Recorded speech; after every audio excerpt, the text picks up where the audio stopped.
So worship. I believe that worship is the highest activity that we can engage in. It's natural and it's instinctive for us to worship. We only have to watch a Premier League football match, Elliot, or a rock concert on TV for us to realise that. That's worship.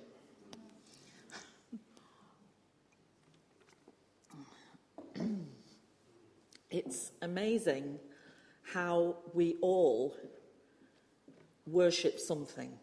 Everybody on the planet worships. We just have to make sure that our worship is going to the right person. In the Old Covenant, the Israelites were instructed to build altars, make sacrifices, and engage in prayer and praise in order to worship Yahweh. They had to go through a lot. Under the law received by Moses, Yahweh commanded the use of only 2 silver trumpets for Israel's call to worship, and that's in Numbers chapter 10. But when King David came along, he's my favourite person in the Bible. Can't think why, but he is. He instructed the making of musical instruments for temple worship in Jerusalem. And Yahweh instructed David to establish worship with the musical instruments of Yahweh. Up until this point, there was no mention of instruments in tabernacle worship under Moses up until David came on the scene. Now today we're going to look at a lot. Are you sitting comfortably? We're going to look at a lot of scriptures. And the reason for this is because I think the Bible preaches sermons a lot better than I ever can. So I will be reading, and some of it will come up on the screen, and some of it won't. But I just think some of these stories in the scriptures, like the bit that Thomas and Tikva read, it's so exciting and it's so beautiful, and I can't improve on that. So, this is what I'd like to say today. The worship instigated by David and other master musicians in the scriptures can be accessible to us today. Through examining the impact of this breathtaking worship, we will see that we can reclaim it relevantly in the 21st century. That's quite a big statement, isn't it?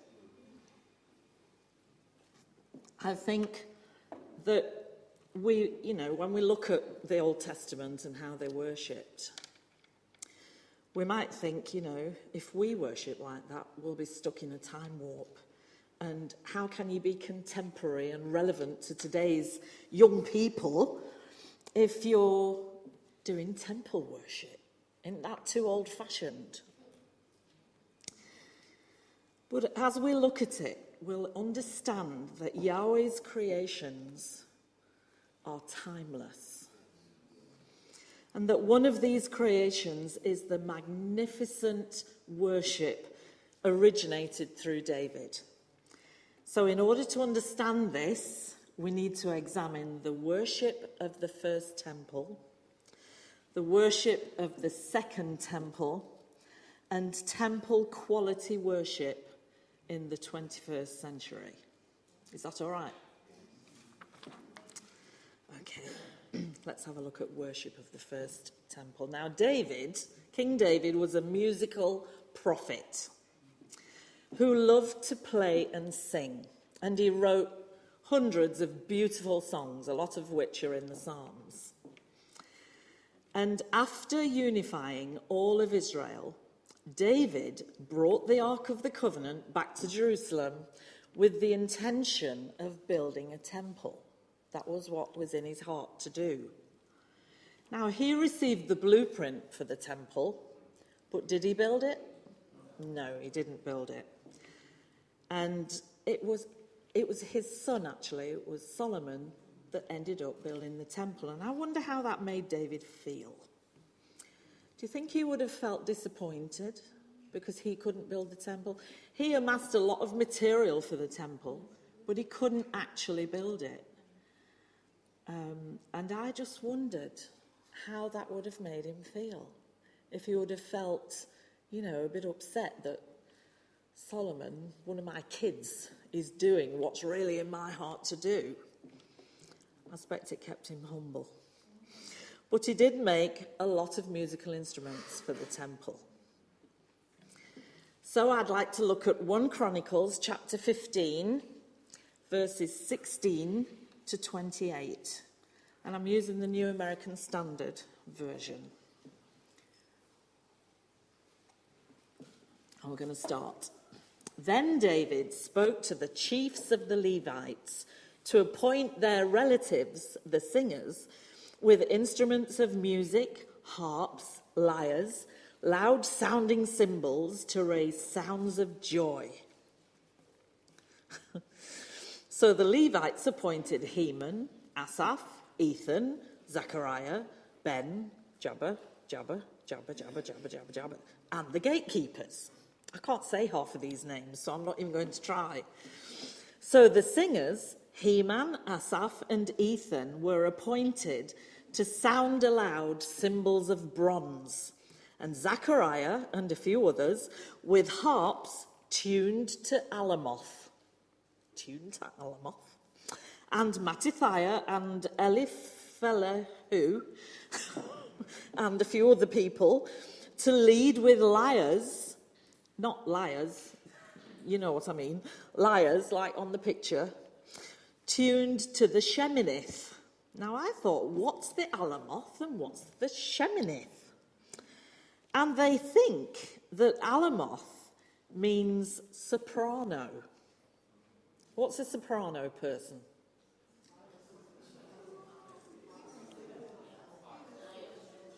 Somebody like Eleanor. Come on, sing us a high note, Eleanor. Soprano. See, I couldn't hit that if I tried. Thank you.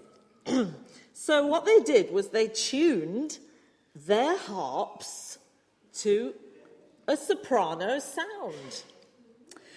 And the other people that had the lyres, they tuned theirs to the Sheminith, which means, can you guess? Bass. Right, who's bass? Daniel. Let's have a nice bass sound. Then sings my soul, my Savior to me. Beautiful.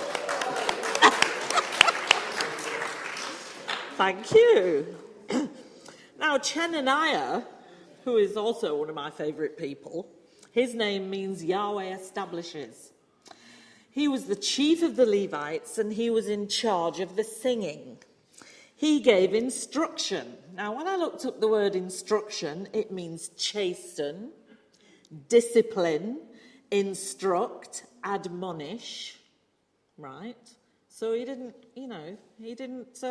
let any of these singers get away with anything. He instructed them and he disciplined them and he helped them to become better than what they were. So instruction in singing because he was skillful. He was skillful. Chenaniah had a very responsible job, and it's not easy doing that sort of thing. It's not easy having a few singers in front of you, and you know exactly what sound you want, don't you? Those of you that are involved in this, you know exactly what you want, and sometimes it's just not quite right. And you might say to somebody, no, you're sticking out too much. You sing this is what I used to get all the time. You're singing too loud. Sing a bit, try and blend with the people around you. And it's important that we allow ourselves to be disciplined and instructed when we're singing. Pardon? And if we go down to verse 23, Berechiah and Elkanah were gatekeepers for the ark. Now that is a really responsible job too, and I might just mention that later. And then there's 7 people who were the priests. They blew the trumpets before the ark of Yahweh. Obed-Edom and Jehiah also were gatekeepers for the ark. So it was David with the elders of Israel and the captains over thousands who went to bring up the ark of the covenant of Yahweh from the house of Obed-Edom with joy, because Yahweh was helping the Levites who were carrying the ark of the covenant of Yahweh. They sacrificed 7 bulls and 7 rams. Now David was clothed in a robe of fine linen with all the Levites who were carrying the ark, and the singers, and Chenaniah the leader of the singing. With the singers, David also wore an ephod of linen. Thus all Israel brought up the ark of the covenant of Yahweh with shouting and with sounds of the horn, with trumpets, with loud-sounding cymbals, and with harps and lyres. Wouldn't you have loved to have heard that? So after this, David, of course, handed the task of building the temple to his son Solomon. And construction began around 970 BCE. King Solomon asked King Hiram of Tyre to provide him with skilled craftsmen and quality materials, as he was a friend of David and had built David's house for him. So Solomon built the temple and a palace for himself. And the 2 buildings took, anybody know how long they took to build? Like to guess? How many? What did you say, Jem? No, longer than that. Longer than that. 20 years it took. 20 years to build the temple, because it was so magnificent and it was so prescriptive. Everything had to be exactly right. All the tools and the utensils and everything, the altar and the laver and everything had to be exactly in the right place, exactly the right size, and the tools and the instruments that they used for the sacrifices and in the holy place had to be exactly right. And that takes time, that kind of craftsmanship. You don't get that anymore, really, do we? So, I want to go now to 2 Chronicles 5, which Tikva and Thomas read to us, so I'm not going to read it all, but I would just like to bring your attention to verse 11 of 2 Chronicles 5. It says, "When the priests came forth from the holy place, for all the priests who were present had sanctified themselves," and that word sanctified means set apart, consecrated and hallowed. So they had sanctified themselves without regard to divisions, and all the Levitical singers, Asaph. You want to know what Asaph means? It means gatherer or collector. He was a Levite, the chief of the singers appointed by David, who is celebrated in a later age as a poet and a prophet, to whom 12 psalms are ascribed in their titles, and whose descendants, even in the time of Ezra and Nehemiah, are mentioned as having occupied themselves with sacred verses and songs. Isn't that lovely? And then there was Heman. Now, Heman doesn't mean Heman. It means faithful. And he was a Levite of the family of the Kohathites, and he was a leader of David's choir. And then there was Jeduthun. And Jeduthun means praising. What great names. And I'm called Shirley. Wouldn't it be great to have those kind of names, like praising or lifting up or something like that? Jeduthun, like I said, means praising, and he was a Levite of the family of Merari. and the chief of one of the 3 choirs of the temple, whose descendants also formed one of the temple choirs. He is named at the beginning of 3 psalms, either as the composer or the recipient of those psalms, but most likely as the leader of the choir by which those psalms were to be sung. I love this stuff.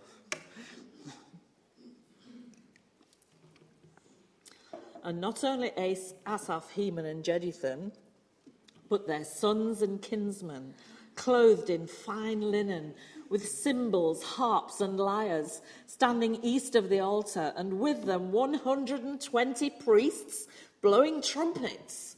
How many people do you think are in this room? I've got no idea. Anybody like to hazard a guess? How many? About 90.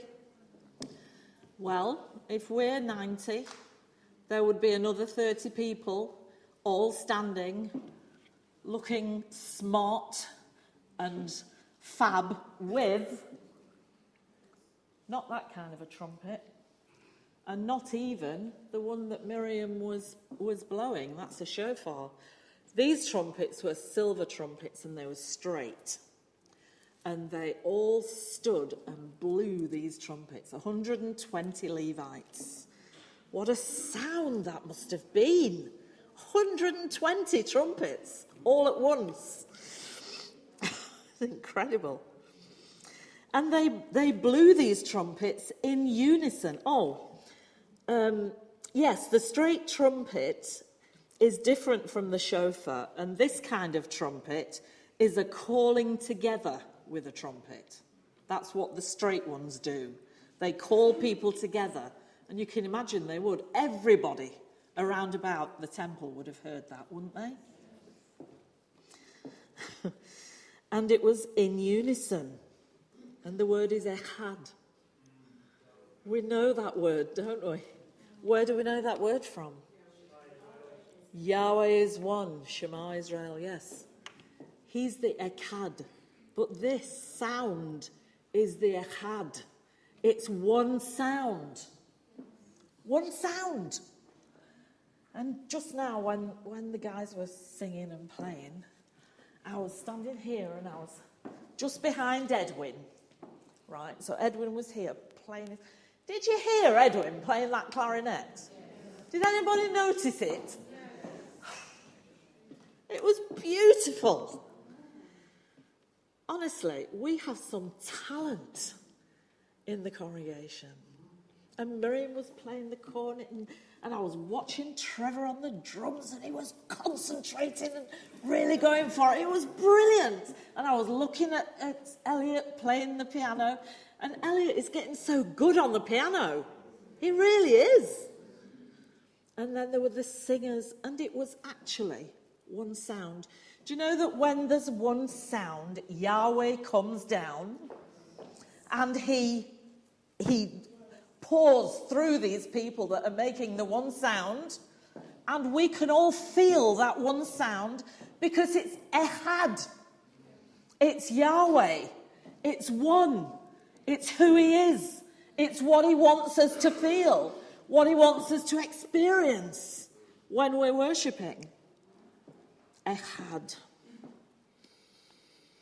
When the trumpeters and the singers were to make themselves heard with one voice, to praise and to glorify Yahweh, and when they lifted up their voice, accompanied by trumpets and cymbals and instruments of music, and when they praised Yahweh, saying, "He indeed is good, for his loving kindness is everlasting," then the house of Yahweh, was filled with a cloud.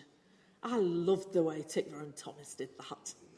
They said it 3 times. It was great. Filled with a cloud so that the priests could not stand up to minister because of the cloud. For the glory of Yahweh filled the house. If the glory of Yahweh was filling this house, we could sit anywhere. We could sit in the porch and still get it. That's what I want. I want to feel the glory of Yahweh going out and all of us getting it. The glory of Yahweh is wanting to fill the house. Yahweh's been speaking to me this week about this. And I'm just begging, Yahweh, make us right inside. Make us receptive. Make us the kind of people we ought to be, so that your glory fills the house like it filled the temple. It was an actual cloud.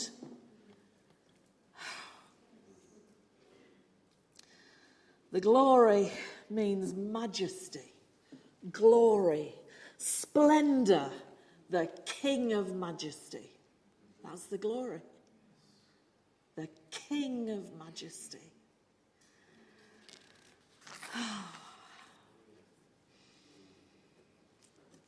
The priest couldn't stand the weight of Yahweh's glory.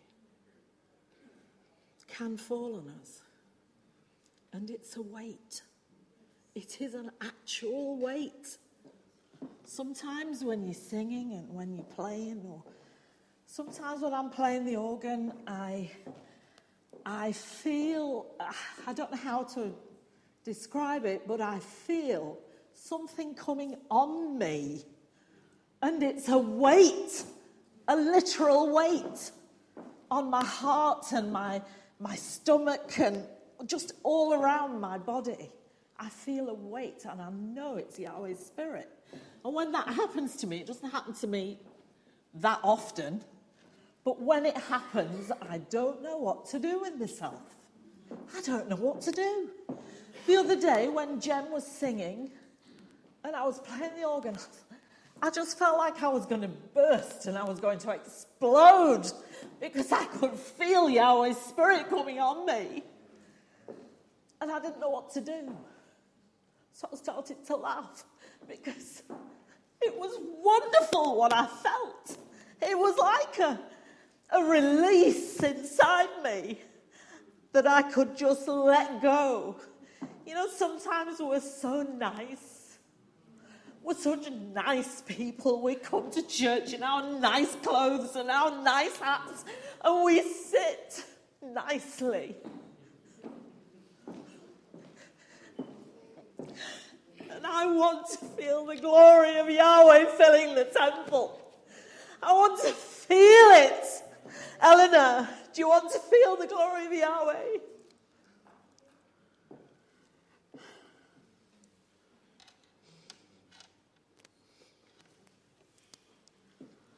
There used to be a time when we used to feel the weight of Yahweh's glory often.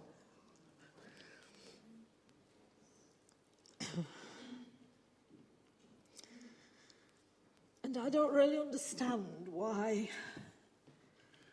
I don't feel the weight of Yahweh's glory as often as I should. But I know one thing, it's not Yahweh's fault. It's not his fault. It's not because he's gone off us.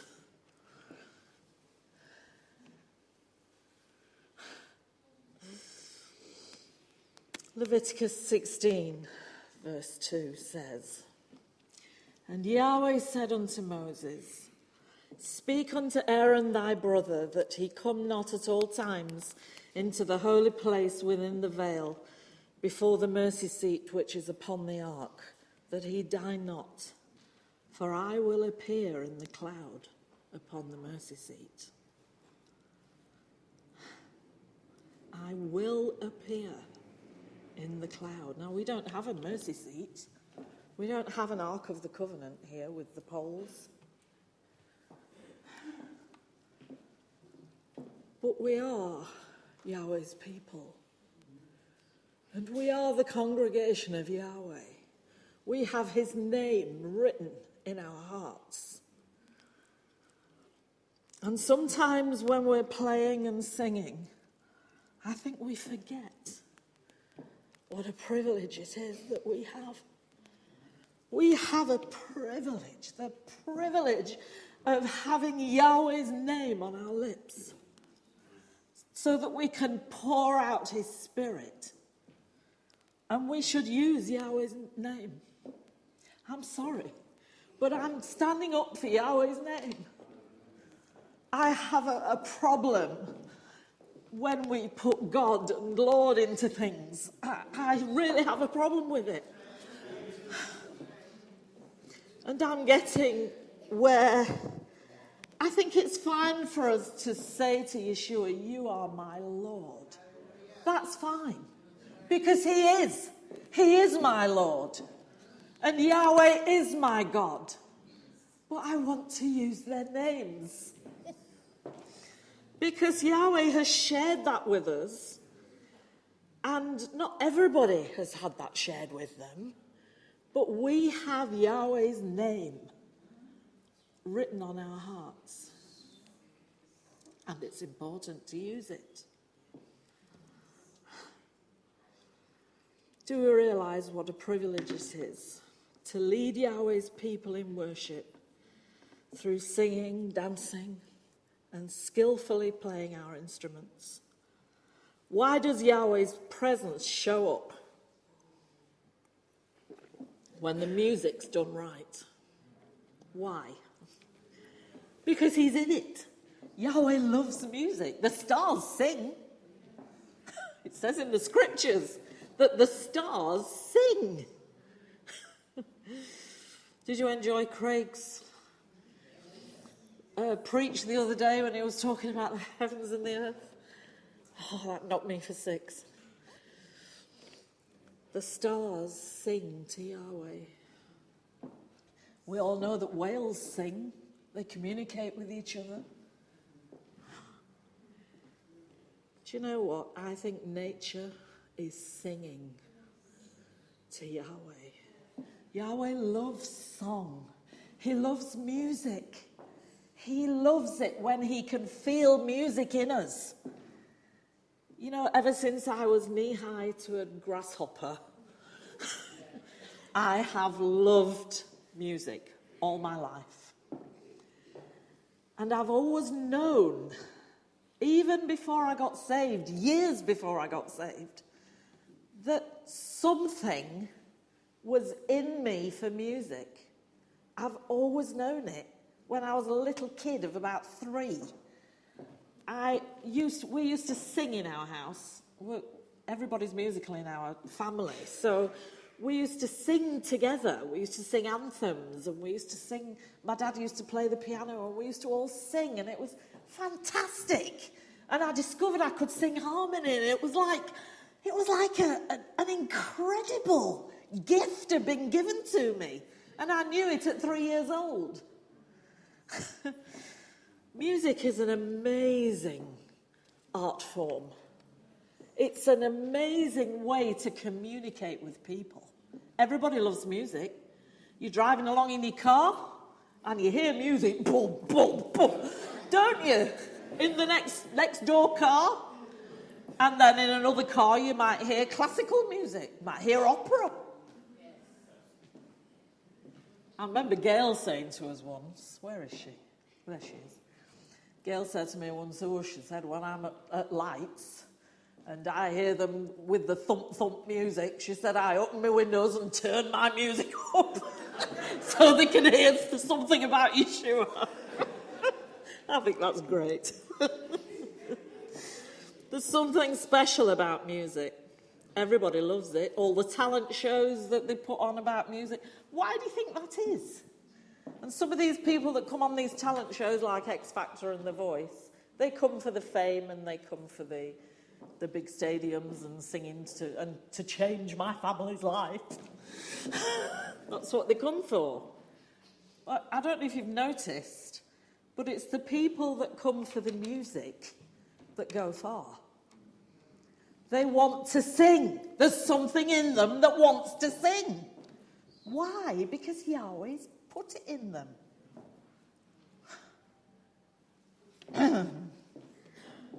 It's a wonderful thing.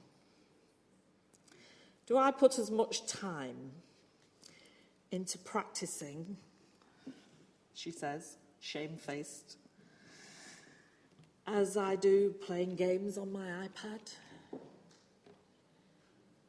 How many people here play games on your iPad or your tablet? Put your hand up. Come on! There's lots of you play games on your computer or on your phone or on something. Yes. Do I put that kind of time into music? Writing songs like I used to?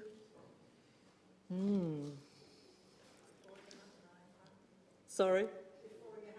Oh, yes. Yes, before I had an iPad.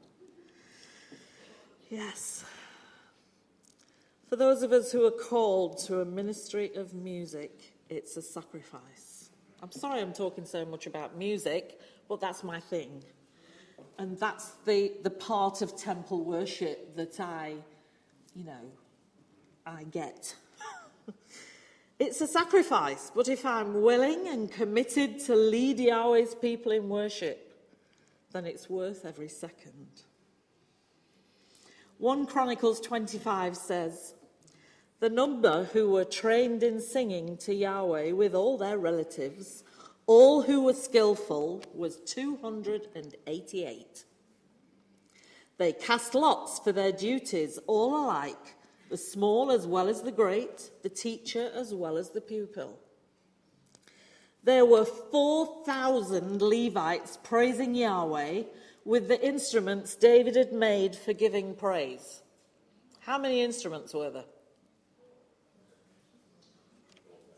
4,000. There were 4,000 Levites praising Yahweh with instruments. So there must have been 4,000 instruments. Mustn't there? Imagine how long it took them to make. In the King James, it calls it a psaltery, right? But in the New American Standard, it's a lyre. And it's like a stringed instrument. And harps and cymbals. And trumpets. These instruments were dedicated for use in the temple and nothing else.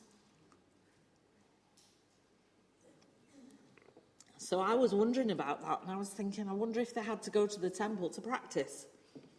Because you can't just pick up an instrument and play it. You've got to learn how to play it. And learning how to play an instrument takes commitment. Lots of commitment, doesn't it, Miriam? Miriam's learning to play the clarinet.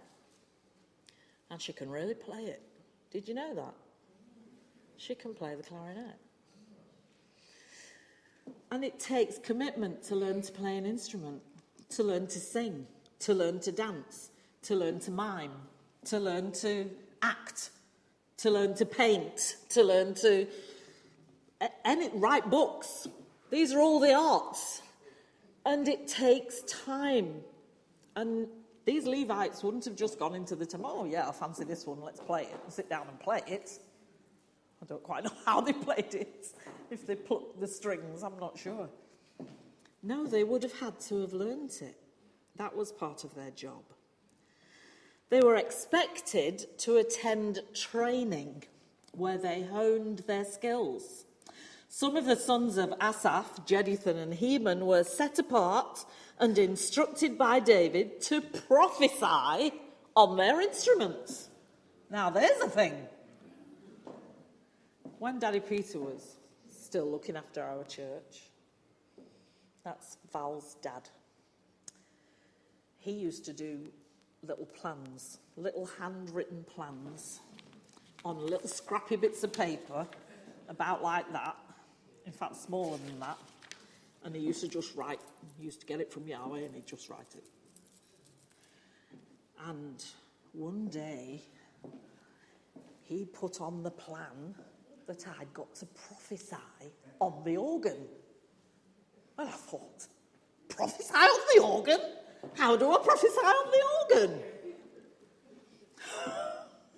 Frightened me to death. But you know, you put your shoulders back and you go on your face for 2 hours before the meeting, and then you get up and you sit at the organ. You haven't got a clue what you're doing. Not a clue. Not a clue. And I sat and played, and I thought, well, I better shut my eyes. So I shut my eyes, and lo and behold, Yahweh spoke to me, and I prophesied on the organ. And I did that a few times. Those of you that do plans, please don't put me down to prophesy on the organ. But I was thinking about Elliot and, Miriam and Elliot, how about it? Prophesy on the piano. What did he say? Maybe one day, not right now. Well, that's what I thought, but I was wrong. Yes, prophesy on their instruments. They were instructed to do it. Now, I believe that you can prophesy on an instrument without opening your mouth.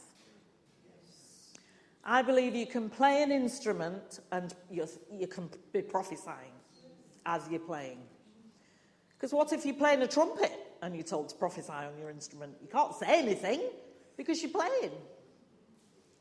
But it's a great thing to prophesy on an instrument. And you know what?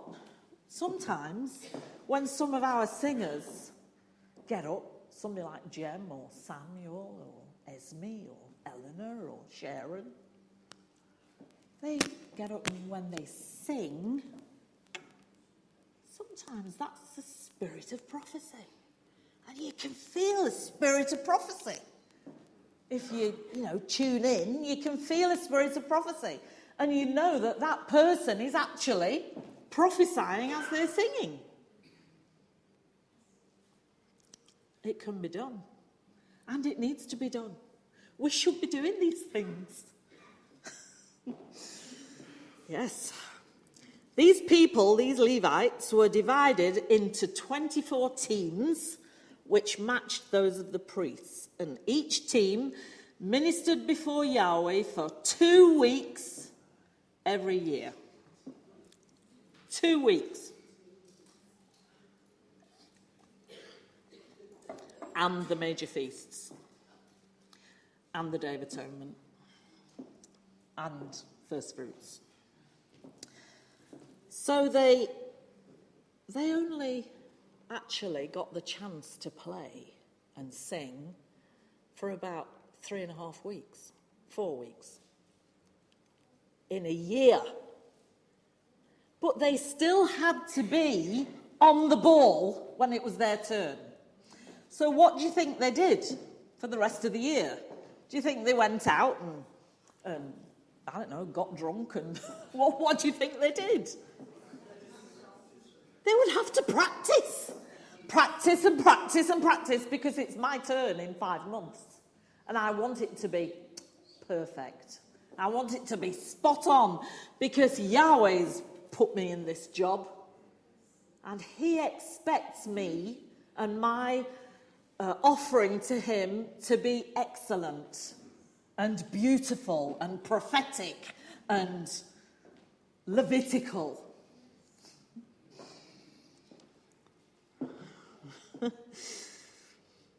They were made up, these people, of 24 musicians, plus their relatives and sons, 12 people each, which came to 288.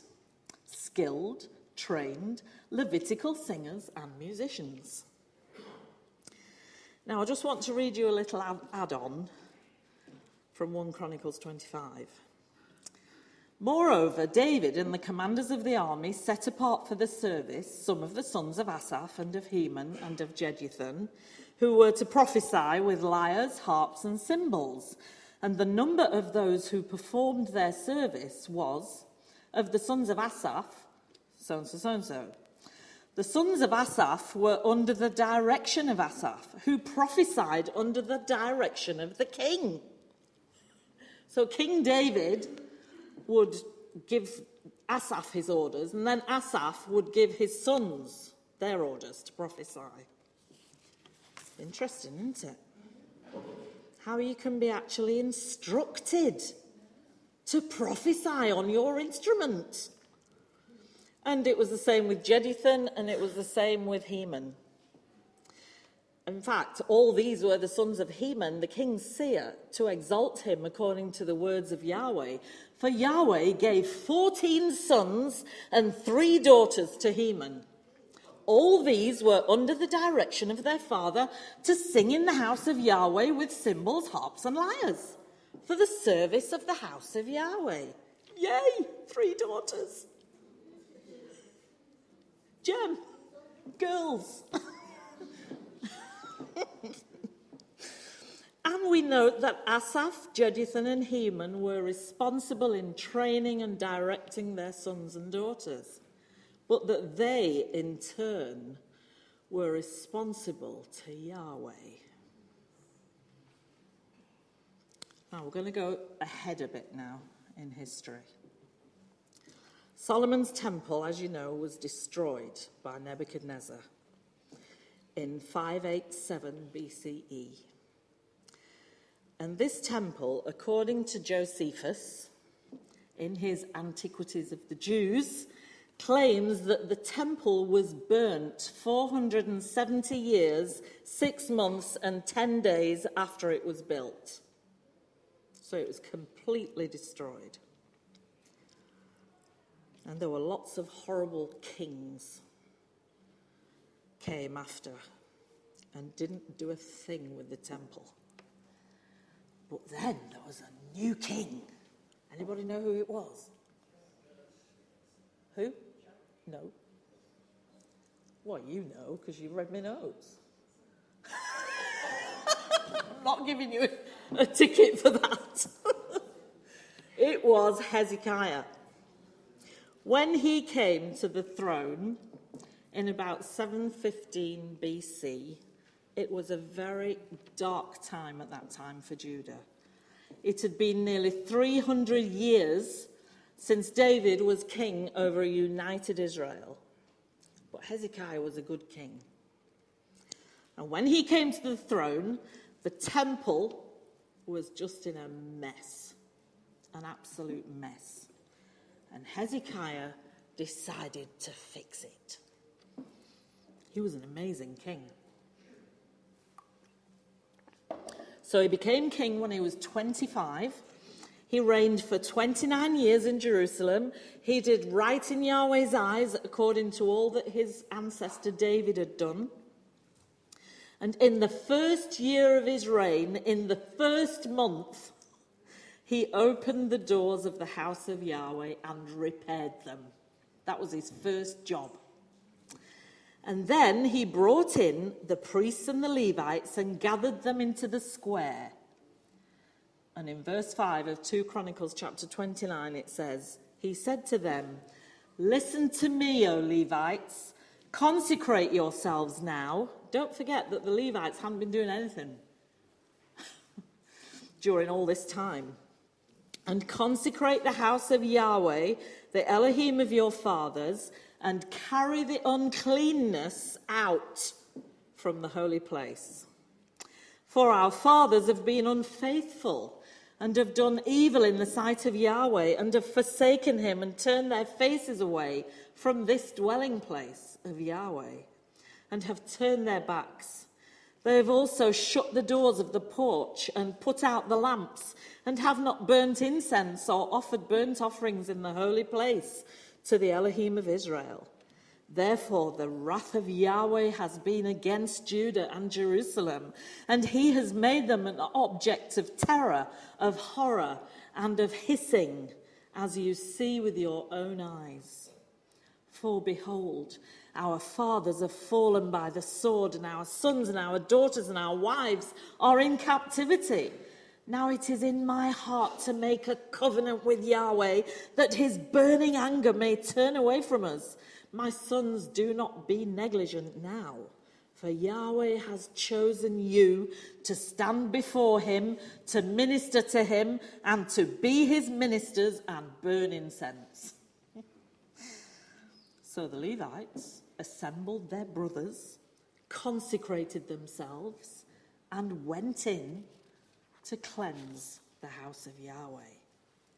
They went to the inner part to cleanse it, and every unclean thing which they found in the temple of Yahweh, they brought out to the court of the house of Yahweh.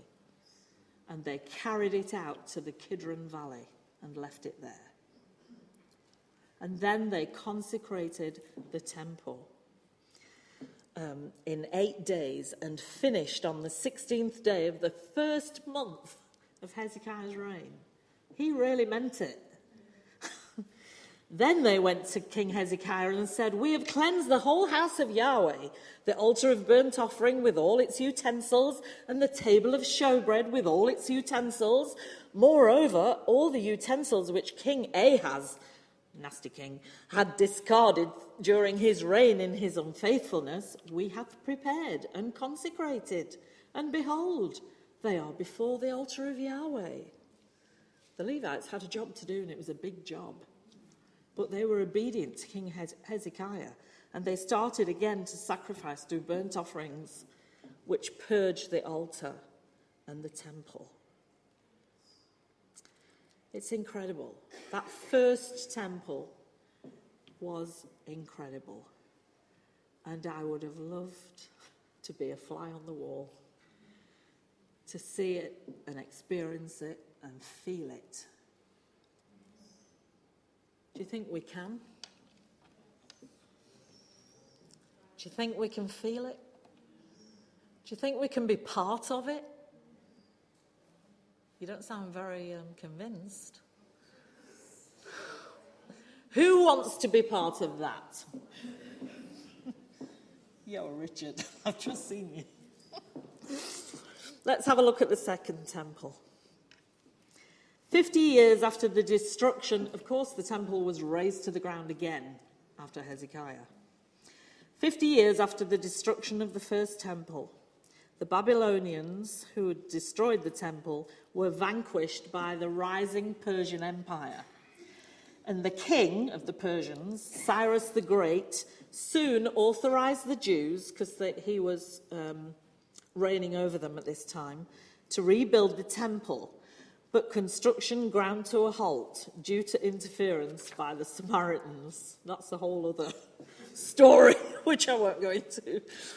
In 353 BCE, exactly 70 years after the destruction of the first temple, they began to build it again. At first, independently, the Jews got together and started to build this temple. But then King Darius, who was the next king of Persia from King Cyrus, soon sanctioned their effort. In other words, he said, yeah, get on with it. It's a good idea. And the second temple was completed in 349 BCE. Under the leadership of Ezra and Nehemiah, the community in Judea became vibrant again and secure again. The Second Temple era spanned 420 years, ending with the Romans' destruction of the temple in 70 AD. For much of this period, Judea was under foreign domination. First, the Jews were ruled by the Persians, and then after Alexander the Great, they were ruled by the Greeks. And then there was a Hasmonean revolt, which was a type of Roman, in 140 BCE, which brought about a period of Jewish monarchy. The Second Temple was an important temple which stood on the Temple Mount in Jerusalem, which some of you have seen. I've never seen the Temple Mount in Jerusalem, but what's there at the moment? A mosque. It was there on the Temple Mount in Jerusalem between 516 BCE and 70 CE. The Levites of the Second Temple had specific roles to play, including being worship leaders, choir directors, and song leaders in the temple. And this is very clear in the book of Nehemiah. Nehemiah 9, verses 4 to 5 says, "Standing on the stairs of the temple were the Levites, Jeshua, Bani, Kadmiel, Shebaniah, Bernie, Sherebiah, Barney, and Kanani. That's got a nice ring to it, hasn't it? Barney and Kanani. Who called with loud voices, and that word loud translates loud and intense, to Yahweh their Elohim. And the Levites, Jeshua, Kadmiel, Barney, somebody, Sherebiah, Hodiah, Shebaniah, and Pethahiah, said, "Stand up and praise Yahweh your Elohim, who is from everlasting to everlasting. Blessed be your glorious name, and may it be exalted above all blessing and praise." Let's all stand up and say that. You all look like you're going to sleep. Right. Stand up and praise Yahweh your Elohim, who is from everlasting to everlasting. Blessed be your glorious name, and may it be exalted above all blessing and praise. Hallelujah. Hallelujah.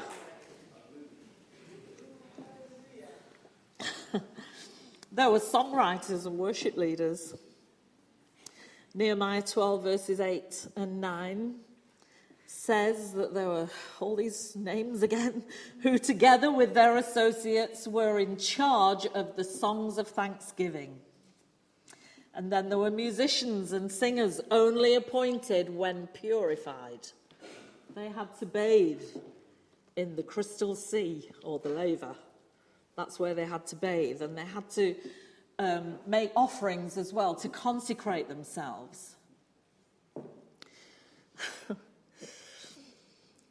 At the dedication of the wall of Jerusalem, this is Nehemiah, the Levites were sought out from where they lived and were brought to Jerusalem to celebrate joyfully the dedication with songs of thanksgiving and with the music of cymbals, harps, and lyres. The singers also were brought together from the region around Jerusalem, from the village of the Netophathites, from Beth Gilgal, and from the area of Geba and Asmatheth. Listen to this, for the singers had built villages for themselves around Jerusalem. How cool is that? Fancy living in a village full of Levitical singers. Wouldn't that be great, Elliot? Yeah. Catch up. Yes, it would. Everybody of like mind. Everybody wanting to serve Yahweh and sing. Oh. When the priests and Levites had purified themselves ceremonially, they purified the people, the gates, and the wall. That's Nehemiah, had the leaders of Judah go up on top of the wall. I also assigned 2 large choirs to give thanks. Oh boy. It's an acclaim, a choir of singers. I wonder how big those large choirs were. One was to proceed on top of the wall to the right, toward the dung gate. Hoshiah and half the leaders of Judah followed them, along with some more people, as well as some priests with trumpets, and also Zechariah, son of Jonathan, the son of, going all the way back to the son of Asaph, and his associates, so-and-so, so-and-so, with musical instruments prescribed by David, the man of Yahweh. Then later, on that day, they offered great sacrifices, rejoicing because Yahweh had given them great joy. The women and children also rejoiced. That's nice. The sound of rejoicing in Jerusalem could be heard far away. At that time, men were appointed to be in charge of the storerooms for the contributions, first fruits, and tithes. From the fields around the towns, they were to bring into the storerooms the portions required by the law for the priests and the Levites. For Judah was pleased with the ministering priests and Levites. They performed the service of their Elohim and the service of purification, as did also the singers and gatekeepers, according to the commands of David and his son Solomon. For long ago, in the days of David and Asaph, there had been directors for the singers and for the songs of praise and thanksgiving to Yahweh. It just goes right through this singing business and this playing instruments and sacrificing, and it just goes right through. The priests and the Levites had to purify themselves or they couldn't serve. This meant they had to wash and give offerings in order to be pure. It's important we're pure if we're called to serve Yahweh in this way. If I believe I'm a priest or a Levite, and we all know the scripture in Peter that says we are a chosen generation, a royal priesthood, that doesn't exclude anybody. It's imperative that we are pure before we serve Yahweh by leading the people into worship.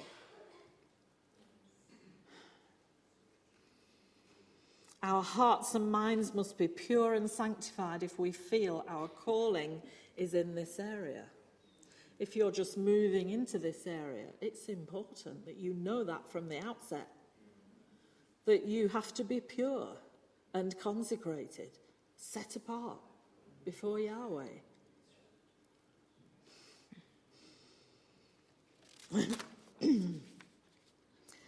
Ellicott's commentary states, before consecration to Yahweh, there must be purification from defilement. It is made emphatic that both priests and Levites purified themselves, that is, by offerings and ablutions, the gates and the wall by being sprinkled. Matthew Henry says, all our cities, all our houses must have holiness to Yahweh written upon them. The believer should undertake nothing which he does not dedicate to Yahweh. If you're doing anything in your life which you can't bring Yahweh in on, and you're serious about serving him, then you shouldn't be doing that thing. It's not me that says this, it's the book. It's important that we can bring Yahweh into every area of my life. My family, my social life, my church life, my work life, my community life. It's important that all of those areas we're not ashamed to go in front of Yahweh. Especially if we're called to serve him in this area. It's important. We are concerned to cleanse our hands and purify our hearts when any work for Yahweh is to pass through them. Those that would be employed to sanctify others must sanctify themselves. Just as an aside, we watched this film, Left Behind, and one of the saddest parts of the film was that this lady ran to the church to see who was there because it was the rapture and they'd all been taken and all this. But when she got there, the only person that hadn't gone and that was left behind was the preacher. And he was in bits because he knew that he'd managed to get them ready, but he wasn't ready. And that was the saddest part for me. You know, and I can be doing all the right things. I can be saying all the right things. I can be singing and praying and praising and preaching and prophesying. But if my heart's not sanctified, and if I'm not set apart, then it's not worth doing. You might as well go and do something else. So Yahweh wants us to be pure and holy. I firmly believe that musical Levites are still in existence today because of what Yeshua did at Calvary and because we are grafted into the olive tree. I believe I am a musical Levite. I believe I am a musical Levite. I believe it. No, I'm not Jewish. I'm certainly not from the tribe of Levi. But because of the fact that I've been grafted in, I can say, because of the call that's on my life, that I am a musical Levite. And there's been times when I've tried to run away from that and try and be something else. But my first love is music. That's my first love. Always will be. And when I've tried to push it back and say, no, let the young'uns do it. I'm 61. I don't want to be doing this. Let Elliot do it. Let Pritam and all the young'uns do it. I don't need to. But do you know what? I'm a musical Levite. I will be till I'm 99. I'll still be a musical Levite. And I'll be playing the organ. I don't know if I'll play the organ. But I'll always be a musical Levite. Because that's what Yahweh's called me to be.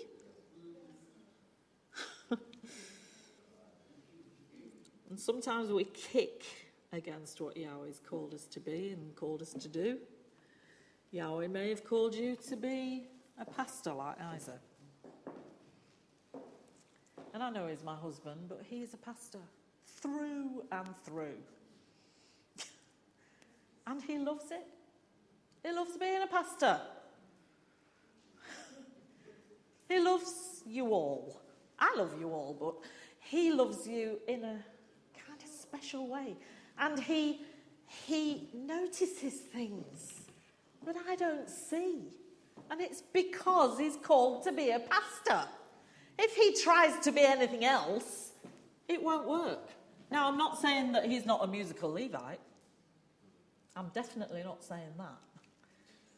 But his first love is being a pastor, isn't it? He thrives on it. He loves small groups and talking to people after the meeting. Because that's who he is. That's his call. Yahweh has called us to do a job. And if you don't know what that is, you need to find out. Some of us have been here like me for donkey's years. And if I don't yet know what I'm meant to be doing, then it's time I got on my face and found out from Yahweh. Whoever believes they are called to serve, we have an obligation to be pure, holy, sanctified. What Elliot said about when he read out about the lad that wanted to be on the worship team and ended up cleaning the toilets and doing the hoovering, I thought, that's incredible, because another thing I've put here is willing to work in any area that needs them.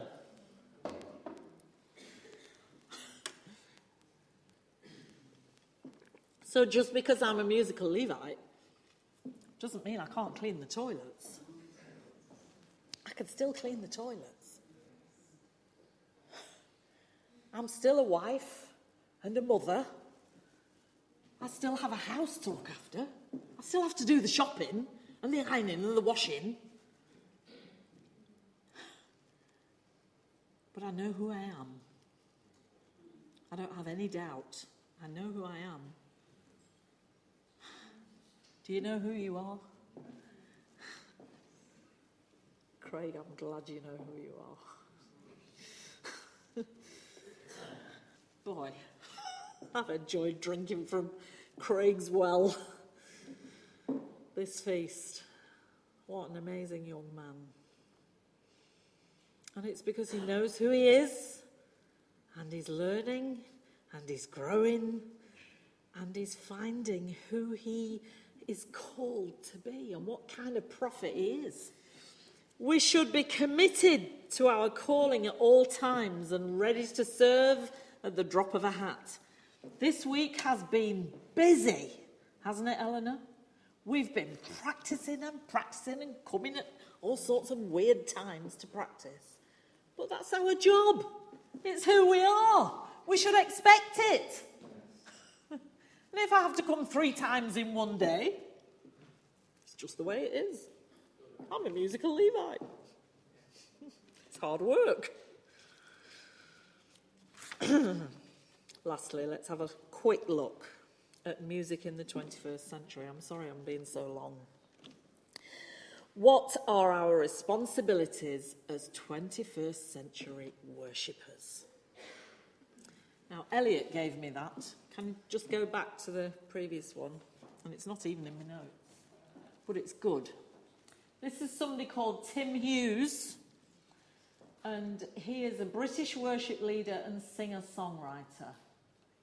If you are involved in leading worship or playing in a worship team, the most important thing you can do to be effective in your ministry is to seek after Yahweh and to chase after a glimpse of his glory. Isn't that cracking?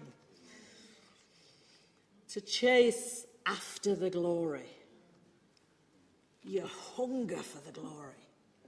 Your tongue's hanging out for the glory. You're crawling along wanting the glory. Sometimes it takes that kind of commitment. It takes being on your face for 2 hours.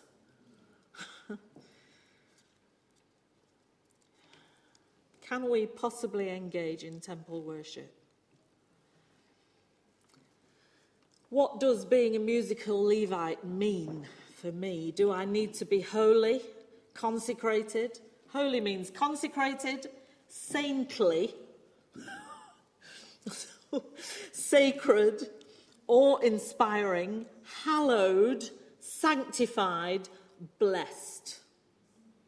That's who I should be. The Levites of old were carriers of Yahweh's presence. When they carried the Ark of the Covenant and the cherubim, where was Yahweh's glory? On the mercy seat between the cherubim.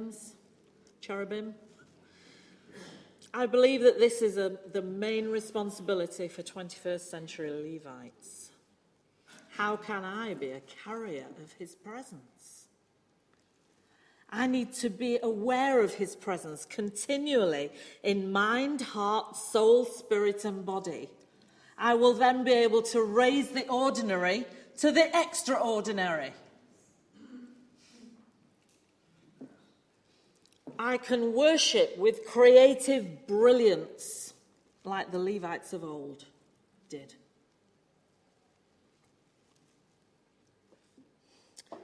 Before each meeting, the worship team prays and practices the worship songs. And Eleanor this week has been asking us to pray, but she's been asking us to walk round and cover every corner. That's what she says.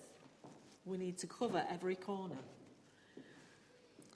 And I think that's brilliant. Because when we're walking around praying and asking Yahweh to help us, and asking Yahweh to anoint us and inspire us and cleanse us and make us worthy to carry his presence, we are depositing his presence as we are walking. I believe that. We can be carriers of Yahweh's presence. The blood of Yeshua enables us to be clean and kept clean. Nothing else. I can't do it myself. Revelation 1, verse 4 to 6. I'm going to start reading at verse 5. From Yeshua the Messiah, the faithful witness, the firstborn of the dead and the ruler of the kings of the earth, to him who loves us and released us from our sins by his blood and has made us to be a kingdom, priests to his God and Father. The King James says kings and priests. He has called us to be kings and priests. Now, does that mean that some of us are kings and some of us are priests, or does it mean that we're all kings and priests? I don't really know. But we're carriers of Yahweh's presence, all of us. Whether we're called to this kind of ministry or not, we are carriers of Yahweh's presence. Like I said earlier, it's instinctive for human beings to worship. It's in our DNA. We can't help it. The Levites of old knew how to worship, and a lot of that was about building altars and sacrifices and washing and prayer and singing and playing instruments. Since Yeshua died, we don't have to build altars and sacrifice, but we do need to make inner sacrifices and worship Yahweh in spirit and in truth. Hebrews 13:15 says, "Through him then let us continually offer up a sacrifice of praise to Yahweh, that is, the fruit of lips that give thanks to his name." Does worship sometimes feel like a sacrifice when we come to the meeting and we're just so tired? And the worship people are up here and we think, oh, I can't stand up, I'm too tired. Do you ever feel like that? Yes, of course. Of course we do, we're just humans. It's a sacrifice. It is. Worship is a sacrifice. And what Elliot was saying is that you can worship Yahweh on the bus. You can worship Yahweh in the kitchen, at work. You don't have to be here to worship Yahweh. Yeshua said, the Samaritan woman said to Yeshua, "Our fathers worshipped in this mountain, and you people say that in Jerusalem is the place where men ought to worship." Yeshua said to her, "Woman, believe me, an hour is coming when neither in this mountain nor in Jerusalem will you worship the Father. You worship what you don't know. We worship what we do know." And that word worship means to kiss the hand towards somebody, to reverence. Among the Orientals, it means to fall upon the knees and touch the ground with the forehead. That's the kind of worship. And it's either in order to express respect or to make supplication. Yeshua said, "An hour is coming," to the Samaritan woman, "and now is when the true worshippers will worship the Father in spirit," that's talking about the Holy Spirit, "and in truth. For such people the Father seeks to be his worshippers. Yahweh is spirit, and those who worship him must worship in spirit and truth." How do we worship in truth? Being part of this congregation means we have to live clear, transparent, set-apart lives worthy of ministering to Yahweh's people. The Levites sang, as we heard before, and ministered by course. In other words, they only did it at some times.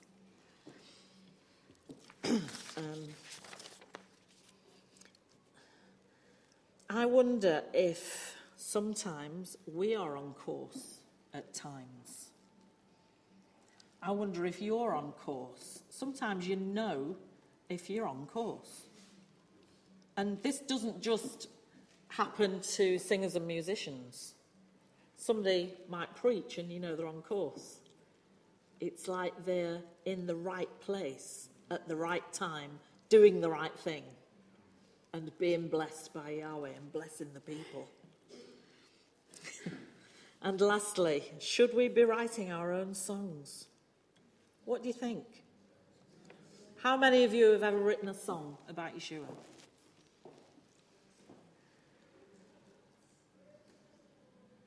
I think it's time Elliot started writing some songs. Have you really not written any songs, Elliot? No. Pray for Elliot. Psalm 98 says, "Oh, sing to Yahweh a new song." Psalm 33 says, "Sing praises to him and sing to him a new song." New songs are new. I wrote my first song when I was 13. And it was called I Have Found a Refuge for My Soul. For all these wonderful people. Should we be writing our own songs? At first, my songs were testimony songs, but after a while, I started putting music to scripture. And that was really special. There's something wonderful about digging into your own soul, stirring up your Levitical gift, and producing a song either set to scripture or written out of the depth of your own experience. So can we have temple quality worship in the 20th century? We haven't got lyres and harps. I think, sorry Elliot, I keep picking on you, but I think that Elliot's vision is to have an orchestra. We may not have harps and lyres, but we can use modern instruments and still worship with temple worship. We can use electric guitars, pianos, keyboards, organs, drums, percussion instruments. Beautiful! Percussion instruments, brass instruments, trumpets, French horns, trombones, tubas, cornets, clarinets, oboes, bassoons, flutes and piccolos, violins, violas, string basses and cellos, and you can go on and on. My vision is to have a big band playing again like we used to have, only better, much better. People that commit to learning an instrument. I encourage all musical Levites to prostrate yourselves before Yahweh and find something new in your delivery so that you can minister to Yahweh's people in spirit and in truth. We've been on a journey today, one which includes first and second temple worship and also 21st century worship. We as a congregation have always stood out because of our worship and the depth of our music. We need to discover that, rediscover that, and get deeper and deeper into true temple worship. Let's pray for one another, that we might find the glory in our service. Yahweh bless you.